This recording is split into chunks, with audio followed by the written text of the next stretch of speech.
Hey y'all, I'm Jenny, and today I'm showing how I used diamond dots to embellish some of my ephemera. I found all of my supplies at Hobby Lobby, but we'll try and link the supplies in the description.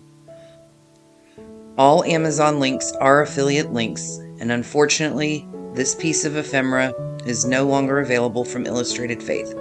However, they always have great ephemera releasing monthly or weekly if you visit their print and pray shop. I used the green diamond dots today, along with the diamond dots stick and their accessory bundle. I used an old brush that I had and just painted the glue along where I wanted the dots to stick. After painting it, I had to let the glue dry to a clear state, and it gives it a tacky finish. At that point, I went to town just placing the dots with the stylus.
Thank you for watching my first video. You guys have a blessed day. Thank you again.